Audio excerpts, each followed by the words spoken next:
D K Shivakumar ಮುಖ್ಯಮಂತ್ರಿಯಾಗಿ ಒಂದು ತಿಂಗಳು ಕಳೆದಿದೆ. ಈಗಲೇ 2028ಕ್ಕೆ ಯಾರ ಸರ್ಕಾರ ಬರುತ್ತೆ, ಯಾರು ಮುಖ್ಯಮಂತ್ರಿ ಆಗ್ತಾರೆ, ಹೀಗೆ 10 ಹಲವು ಪ್ರಶ್ನೆಗಳು ಕೂಡ ಗರಿಗೆದರಿದ್ದಾವೆ. ಅದರ ಜೊತೆಗೆ ಸಂಪುಟ ವಿಸ್ತರಣೆಗೂ ಕೂಡ ಸಿಕ್ಕಾಬಟ್ಟೆ ತಲೆಬಿಸಿ ಇದ್ದದ್ದೇ. ಆದರೆ 2028ಕ್ಕೆ ಯಾವ ಸರ್ಕಾರ ಬರುತ್ತೆ ಅನ್ನೋ ಕುತೂಹಲ ಮಾತ್ರ ಕಡಿಮೆ ಇಲ್ಲ, ದೊಡ್ಡದಾಗಿದೆ. ಅದಕ್ಕೆ ಶಾಕಿಂಗ್ ನ್ಯೂಸ್ ಕೂಡ ವ್ಯೂವರ್ಸ್ ಕೊಟ್ಟಿದ್ದಾರೆ. ಹಾಗಾದ್ರೆ ಏನದು ನೋಡ್ತಾ ಹೋಗೋಣ. S, update please. 2028ಕ್ಕೆ ಯಾರ ಸರ್ಕಾರ? ಕಾಂಗ್ರೆಸ್ನದ್ದ, ದೋಸ್ತಿದ? ಜನರ ಆಶೀರ್ವಾದ ಕಾಂಗ್ರೆಸ್ಗ, ಬಿಜೆಪಿಗ ಅಥವಾ JDSಗ ಅಥವಾ ಇನ್ಯಾವುದೋ ಪರ್ಯಾಯ ಪಕ್ಷಕ್ಕೆ ಕೊಡಬಹುದಾ? ಮೂವರ ಕಿತ್ತಾಟದಲ್ಲಿ ಲಾಭ ಮಾಡಿಕೊಳ್ಳುತ್ತಾ ಪ್ರಜಾಕೀಯ 140+ ಅಂತ ಡಿ ಕೆ ಶಿವಕುಮಾರ್ ಹೇಳ್ತಾ ಇದ್ರಲ್ಲ, ಮಾತೇನಾದ್ರೂ ನಿಜವಾಗುತ್ತಾ? ಕರ್ನಾಟಕದ ಮಹಾಜನತೆಯ ಒಲವು ಯಾರ ಪರ? ನಿಮ್ಮ ಅಶ್ವವೇಗ ನ್ಯೂಸ್ನಿಂದ ಮಹಾ ಎಕ್ಸ್ಕ್ಲೂಸಿವ್ ಸಮೀಕ್ಷೆ. Yes, very interesting. ಒಟ್ಟಿನಲ್ಲಿ ಜನಮತ ಕೊಟ್ಟಂಥ ಕರ್ನಾಟಕದ ಮತದಾರರು ಶಾಕಿಂಗ್ ಕೂಡ ನ್ಯೂಸ್ ಕೊಟ್ಟಿದ್ದಾರೆ. ಹಾಗಿದ್ರೆ 2028ರಲ್ಲಿ ಕರ್ನಾಟಕದಲ್ಲಿ ಅಧಿಕಾರ ಯಾರದ್ದು? ಪ್ರಜೆಗಳದ್ದಾಗಬೇಕಾ, ರಾಜಕಾರಣಿಗಳದ್ದಾಗಬೇಕಾ ಅನ್ನುವ ಒಂದು ಪ್ರಶ್ನೆ ಕೂಡ ಗರಿಗೆದರಿದೆ. ಒಟ್ಟಿನಲ್ಲಿ ನಮ್ಮ ಇಂಟೆನ್ಷನ್ ಏನು? ಬರೀ ಪಕ್ಷಗಳು, ರಾಜಕಾರಣಿಗಳು, ನಾಯಕರು ಮಾತ್ರ ರೆಡಿ ಇದ್ರೆ ಸಾಕಾ ಪರೀಕ್ಷೆಗೆ? ಪ್ರಜಾಪ್ರಭುತ್ವ ಅನ್ನುವ ದೊಡ್ಡ ಹಬ್ಬದಲ್ಲಿ, ಆ ದೊಡ್ಡ ಪರೀಕ್ಷೆಯಲ್ಲಿ ಯಾರು ಗೆಲ್ಲಬೇಕಾಗಿದ್ದು? ನಾವು ನೀವು ಗೆಲ್ಲಬೇಕ್ರಿ. ಹಾಗಾಗಿ ಆ ನಿಟ್ಟಿನಲ್ಲಿ ನಾವು ನೀವು ತಯಾರಾಗಬೇಕು ಅನ್ನುವ ದೃಷ್ಟಿಕೋನದಿಂದ ನಿಮ್ಮ ಅಶ್ವವೇಗ ಆ ಒಂದು ಸರ್ವೆಯನ್ನ ನಡೆಸಿತ್ತು. ಹಾಗಾದ್ರೆ ಏನ್ ಶಾಕಿಂಗ್ ಅಪ್ಡೇಟ್ಸ್ ಇದೆ? Yes, let's have a look.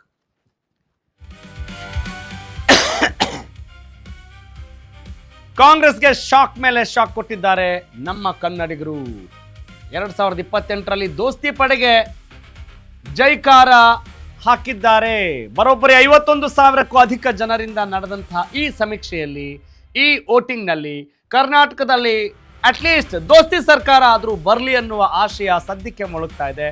BJP JDS ಸರ್ಕಾರವಾದರೂ ಬರಲಿ ಅಂತಿದ್ದಾರ ಜನ ಅನ್ನುವ ಒಂದು ಟ್ರೆಂಡ್ ಶುರುವಾಗಿದೆ. ಬಿಜೆಪಿ JDS ದೋಸ್ತಿಗೆ ಜೈ ಅಂದಿದ್ದಾರೆ ಎಷ್ಟು ಜನ? 68%. Very interesting. ಸದ್ಯಕ್ಕೆ ಕರ್ನಾಟಕದಲ್ಲಿ ಆಡಳಿತ ನಡೆಸ್ತಾ ಇರೋದು ಕಾಂಗ್ರೆಸ್ ಪಕ್ಷ. ಬಿಜೆಪಿ JDS ಎದುರಾಳಿಗಳಾಗಿ ತಮ್ಮದೇ ಆದಂಥ ಹೋರಾಟವನ್ನು ಮಾಡ್ತಾ ಇದ್ದಾರೆ, ತಮ್ಮದೇ ಆದಂಥ ಕೂಗನ್ನು ಜನರ ಬಳಿಗೆ ತರಲಿಕ್ಕೆ ಹೊರಡ್ತಾ ಇದ್ದಾರೆ. ಯಾವೆಲ್ಲ ಕಾರಣಗಳಿಂದ ಇವರಿಗೆ 68% ಅಂದರೆ BJPಗೆಷ್ಟು, ಕಾಂಗ್ರೆಸ್ಗೆಷ್ಟು, JDSಗೆಷ್ಟು, ಇನ್ನು ಉತ್ತಮ ಪ್ರಜಾಕೀಯ ಪಕ್ಷ UPP ಅಂದರೆ ಪ್ರಜಾಕೀಯಕ್ಕೆಷ್ಟು ಅನ್ನೋದನ್ನು ಕೂಡ ನಾವು ನೋಡ್ತಾ ಹೋಗೋಣ. ಎಸ್, ಹಾಗಾದರೆ 2028ಕ್ಕೆ ಯಾರ ಸರ್ಕಾರ ಬರಬೇಕು ಅನ್ನುವ ನಿಟ್ಟಿನಲ್ಲಿ ಎಷ್ಟು ಪರ್ಸೆಂಟೇಜ್ ಆಫ್ ವೋಟಿಂಗ್ ಇಲ್ಲಿದೆ ನೋಡ್ತಾ ಹೋಗೋಣ. 2028ರಲ್ಲಿ ಭಾರತೀಯ ಜನತಾ ಪಕ್ಷಕ್ಕೆ ಸಿಕ್ಕಂಥ ಒಲವು ಅಂದರೆ ಸದ್ಯದ ಸಮೀಕ್ಷೆಯಲ್ಲಿ at this point of time present moment ಹೆಂಗಿದೆ? BJP 55, ಕಾಂಗ್ರೆಸ್ 26%. JDS ಎಷ್ಟು ಆಗಿದ್ರೆ ನೋಡ್ತಾ ಹೋಗೋಣ. Yes, JDS 13%. Always king maker ಆಗುವ ನಿಟ್ಟಿನಲ್ಲಿ ಅವ್ರದ್ದೊಂದು ಛಾತಿ ಇದ್ದೇ ಇದೆ ಅನ್ನೋದಕ್ಕೆ ಇದು ಕೂಡ ಒಂದು ಉದಾಹರಣೆ. Very interesting. ಪ್ರಜಾಕೀಯ ಜಾಸ್ತಿ ತೋರಿಸ್ರಪ್ಪ, ತೋರಿಸ್ಲೇ ಇಲ್ಲ. 6%. ಉತ್ತಮ ಪ್ರಜಾಕೀಯ ಪಕ್ಷ ಇಲ್ಲಿ 6%. ಭಾರತೀಯ ಜನತಾ ಪಕ್ಷ 55%, JDS 13%, ಕಾಂಗ್ರೆಸ್ 26%. ಅಂದರೆ ಇಲ್ಲಿ ನಾವು ಯೋಚನೆ ಮಾಡ್ಬೋದು, ಯಾವೆಲ್ಲ ಕಾರಣಗಳಿಂದ ಭಾರತೀಯ ಜನತಾ ಪಕ್ಷಕ್ಕೆ ಈಗ ಸೈ ಎಂದಿರಬಹುದು ಜನ, ನಮ್ಮ ಮತದಾರರು.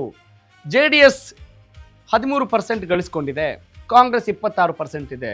ಈಗ ಸದ್ಯಕ್ಕೆ ಬಹುಮತದಿಂದ ಗೆದ್ದು ಬೀಗ್ತಾ ಇದೆ ಯಾರು? ಕಾಂಗ್ರೆಸ್ ಪಕ್ಷದವರು ಅಲ್ವಾ?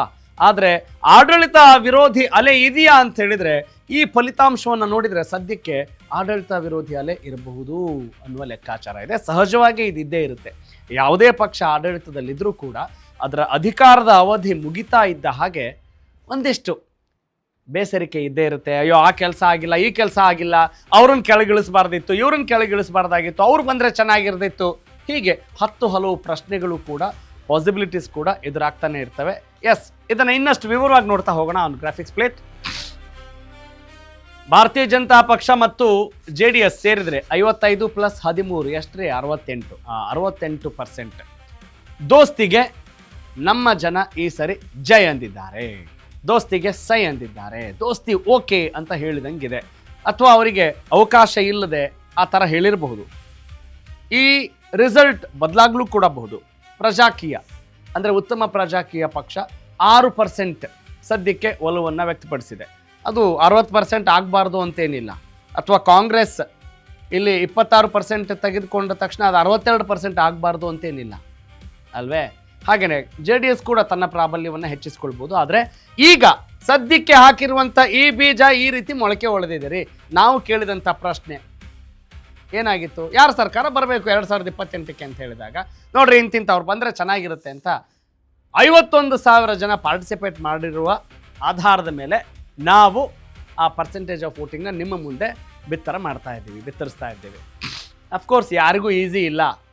55% ಬಂತಂದ ತಕ್ಷಣ ಅವರು ಈಗಿರೋ ವ್ಯವಸ್ಥೆಯನ್ನು ನೋಡಿದಾಗ ಸದ್ಯಕ್ಕೆ ಅವರಲ್ಲಿರುವಂಥ ಹೊಂದಾಣಿಕೆ ಸರಿ ಆದರೆ ಅಥವಾ ಹೊಂದಾಣಿಕೆ ಇಲ್ಲ ಅನ್ನೋದು ಪಕ್ಕ ಗೊತ್ತಾಗ್ತಾ ಇದೆ ಅಲ್ವಾ? ಭಾರತೀಯ ಜನತಾ ಪಕ್ಷದಲ್ಲಾಗಿರ್ಬೋದು, JDS ತನ್ನದೇ ಆದಂಥ ಒಂದು ಹೋರಾಟವನ್ನು ಏಕಾಂಗಿಯಾಗಿ ಮಾಡ್ತಾ ಇದ್ದಾರೆ. ಅದರಲ್ಲೂ DK ಶಿವಕುಮಾರ್ ಮುಖ್ಯಮಂತ್ರಿ ಆದಾಗಿನಿಂದ ಅವರ ಹೋರಾಟಕ್ಕೆ ಹೆಚ್ಚು ಒತ್ತು ಸಿಗ್ತಾ ಇದೆ. Because of Vokkaliga community. ಒಂದು ಸಮುದಾಯದ 2 ಪ್ರಬಲ ನಾಯಕರಿದ್ದಾರೆ ಅಂತ ಹೇಳಿದಾಗ ಆ political rivalry, it is the most expected rivalry.